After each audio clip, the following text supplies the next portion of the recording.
Small Wano spoilers ahead. However, do you think Yamato has a floating bounty at this moment in time? Meaning a bounty waiting to be issued to a person based on her reputation. I ask this because in chapter 1054, we see Yamato attack Admiral Green Bull.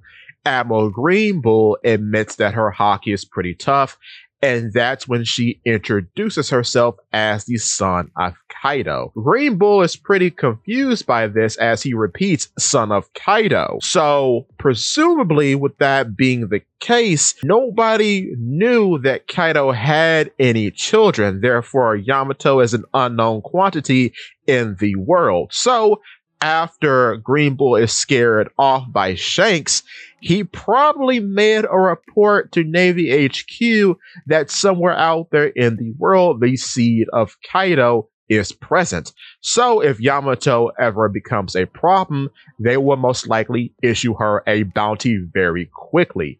So with that being said, and seeing as how we just came out of the Yamato cover story, it's very possible that once she takes off to the sea, she will become a target. Now, with that being said, the funny thing about Yamato and her whole Oden obsession is that we never got a bounty for Oden, which is very, very peculiar, seeing as how Oden was the second commander of the Whitebeard fleet when he was on Whitebeard's crew and was presumably in Roger's main cabinet of guys when he joined the Roger Pirates. So he was a part of two legendary crews, and yet he doesn't have an official bounty just yet. So I could see that all the bounties that she could presumably get throughout the story reflect the bounties that Oden got throughout his pirate career.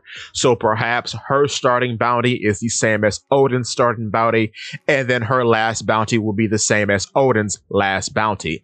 I think that's a very, very possible theme that we could see later on in the series, especially seeing as how she seems to be going off to sea after the events of the cover story are now over. So that's something to look forward to, but we'll have to wait and see. She could be a part of multiple crews, meaning she starts off with another crew and then ends up just joining the Straw Hats as a sort of in-between kind of thing. We'll have to wait and see on how that pans out, but I do think she will end up joining Luffy and the gang, and she will be one of the highest bounties on the crew. However, with that being said, give me your thoughts and tell your friends about Polypede. What?